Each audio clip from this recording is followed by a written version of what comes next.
여러분 안녕하세요. 오늘은 여러분을 미래 여행으로 초대합니다. 게다가 평범하게는 상상도 할 수 없을 만큼 끝없이 먼 미래로의 여행입니다. 구체적으로는 1000년경 후의 미래로 여러분들을 모셔갈 예정인데요. 이는 현재 우주 연령의 10억 배 가까이에 해당하는 시간입니다. 여러분, 여기는 토픽입니다. 그런 엄청난 세월을 상상해보세요. 흥미가 가시나요? 그럼 시작합니다.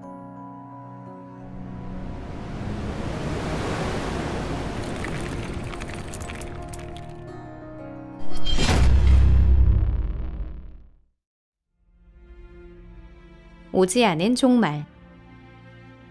과학자는 예언자처럼 미래를 예지하는 것이 아니라 수중에 있는 데이터를 바탕으로 미래를 예측합니다. 수조년, 수백 년경 후에 도대체 무엇이 우리를 기다리고 있는가?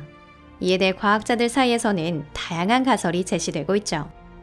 일설에 따르면 1000년경 후 여러분이 볼 수 있는 것은 아무것도 없습니다.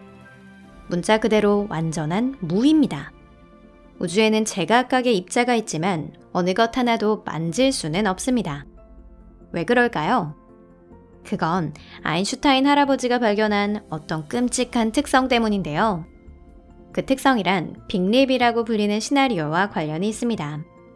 여러분도 아시다시피 우주는 암흑 에너지의 작용으로 가속하면서 팽창하고 있습니다. 이 에너지의 정체는 불분명하지만 여기서는 중요하지 않습니다. 빅립설에 따르면 어느 때를 기점으로 암흑 에너지가 중력보다 강해져서 입자와 입자를 연결하는 모든 상호작용을 능가한다고 합니다. 여기가 중요한데요. 그렇게 되면 암흑 에너지는 먼저 은하의 집단을 갈라놓습니다. 그리고 우리가 현재 관측하고 있는 필라멘트나 월과 같은 우주의 대규모 구조를 파괴합니다. 그 후 개별적인 은하나 항성계, 개별적인 천체, 그리고 마침내는 원자나 분자가 붕괴하고 결국 우주는 소립자들이 뿔뿔이 흩어지는 질서 없는 혼돈의 세계가 되는 것입니다. 어떠한 입자도 결코 다른 입자와 만나지 않습니다. 우주는 빛의 속도로 끊임없이 팽창을 계속해 입자와 입자를 점점 멀어지게 하기 때문입니다. 입자와 입자가 만나려면 빛의 속도보다 빠르게 이동해야 하는데요. 아까 아인슈타인 할아버지가 알려주셨듯이 그건 불가능합니다. 그렇다면 여기서 빅립이 일어나지 않았다고 가정을 해볼까요? 그렇게 하지 않으면 이번 영상은 여기서 끝나버릴 테니까요. 그리고 암흑 에너지가 갑자기 반전되어 우주를 팽창시키는 것이 아니라 수축시키기 시작한다는 설도 부정해두겠습니다. 이 설에서는 우주의 물질이 모두 하나의 거대 블랙홀로 수축하며 더 정확히 말하면 모든 시작인 특이점으로 수축함으로써 우주는 끝을 맺습니다. 자, 우주의 종말에 관한 3가지 설 중 한 가지가 남았어요.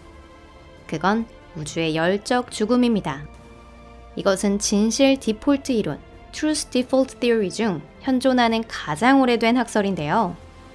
지금부터는 열적 죽음이 맞다고 가정하고 이야기를 진행해 보겠습니다. 그렇게 되면 1000년경 후에도 우주는 존재하게 됩니다. 단지 우리가 익숙한 우주와는 전혀 다른 모습을 하고 있을 겁니다. 별 하나 없는 세상. 수백 년경 후에 지구에 내려선 여러분이 먼저 알아차리는 건 우리 지구가 전혀 보이지 않는다는 것입니다. 태양도 없고요.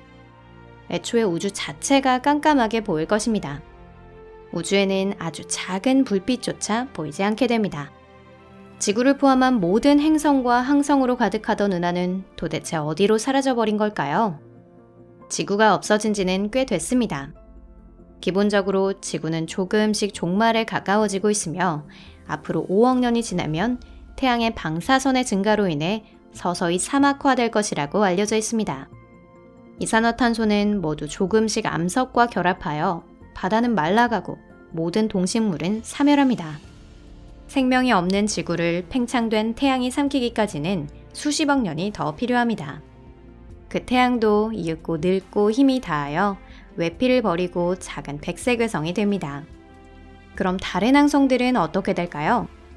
항성은 성간가스 구름에서 태어난다고 알려져 있습니다. 또한 은하 내에 있는 가스의 재고에는 한계가 있습니다. 항성이 수명을 다하여 초신성 폭발을 일으키거나 단순히 물질을 방출하여 백색외성이 될 때 물질이 우주 공간으로 반환되고 거기에서 또 다른 행성이 태어날 수 있습니다. 예를 들어 태양은 바로 그러한 재활용 원료에서 태어난 별로 코아트리퀘라는 초신성이 방출한 물질로 이루어져 있습니다. 다만 별에 의해 반환되는 물질의 양은 형성에 사용된 양보다 적다는 것을 알고 있어야 합니다. 그건 상당한 양의 물질이 별의 잔해인 백색외성이나 중성자별, 블랙홀의 일부로 남기 때문입니다. 게다가 이러한 재활용 원료는 모든 것이 새로운 별에 사용되는 것은 아니고 몇 %는 우주 공간으로 흩어집니다. 즉 자유롭게 사용할 수 있는 성간가스 재고가 소진된다는 건 항성의 시대가 끝나가고 있다는 걸 의미합니다. 물론 당분간은 재활용 원료를 통해 젊은 별이 태어나겠지만 초신성이 될 수 있는 무겁고 밝고 수명이 짧은 청색별이나 백색별은 거의 태어나지 않게 되고 태양과 같은 황색별이나 적색외성이 훨씬 많아질 것입니다. 이러한 별의 수가 증가하면 은하는 붉은 빛을 띠며 어두워집니다. 최종적으로 별 형성은 완전히 멈춰버리죠. 그 후 수십억 년 동안 황색별과 주황색별은 모두 사라지고 적색외성만 남게 됩니다. 적색외성은 가장 가볍고 어두운 별이지만 가장 수명이 긴 별이기도 합니다. 그렇게 되는 건 100조 년 후의 일입니다. 이미 눈치채셨죠? 비록 적색외성의 수명이 수조 년이나 된다고 해도 우리가 미래여행 목적지에 도착할 때쯤이면 더 이상 빛이 나지 않을 것입니다. 또한 적색외성이 다 타버리면 구체적으로 어떻게 될지에 대해서는 아직 완전히 알려져 있지 않습니다. 과학자들은 같은 유형이지만 연령이 다른 행성을 관측함으로써 별의 진화를 연구하고 있습니다. 그리고 적색외성 중 늙은 것은 아직까지 하나도 없습니다. 우주가 그렇게 되기에는 너무 어린 것이죠. 이렇게 해서 1000년경 후의 우주는 별의 잔해인 백색외성과 중성자별, 블랙홀만 남게 됩니다. 그리고 이 천체들도 언젠가는 붕괴하지만 역시 거기까지의 시간은 아직 경과하지 않았습니다. 일부 예외를 제외하고 이러한 별의 잔해는 행성계를 갖지 않습니다. 새로운 항성 형성이 이루어지지 않기 때문에 곁에 새로운 행성이 생겨나지도 않죠. 그렇다면 오래된 행성은 어떻게 될까요? 기적적으로 주성의 죽음을 이겨낸 행성은 이렇게 오랜 시간이 지나면 궤도를 벗어나게 됩니다. 좀처럼 없는 일이긴 하지만 통계란 잔혹한 법이죠. 예를 들어 어떤 사건이 10억 년에 1%의 확률로 일어난다고 해볼게요. 그렇게 되면 1조 년 동안에는 적어도 10번은 일어날 수 있는 겁니다. 그렇다면 100년경 동안에는 몇 번 일어날까요? 직접 계산해보세요. 즉, 행성이 국지적인 종말을 극복할 경우 사라져버리지는 않더라도 우주 공간을 방황하는 고아가 되는 셈입니다. 게다가 1000년경이라는 시간이 있으면 은하가 붕괴를 시작하기에 충분한데요. 은하를 중력으로 붙이고 있는 초대질량 블랙홀과 암흑물질 자체가 어딘가로 사라지지는 않습니다. 하지만 시간이 흐를수록 다른 천체와 조우하며 은하에서 쫓겨나는 천체는 많아질 것입니다. 그리고 은하를 떠나는 천체가 많아질수록 은하의 질량은 줄어들고 많은 다른 천체들도 은하를 떠나기 쉬워지게 됩니다. 그리고 블랙홀이나 중성자별, 백색외성의 수는 지금의 항성수보다 훨씬 많아집니다. 이 천체들은 은하의 붕괴로 우주 공간에 더 고르게 분포하게 되는데요.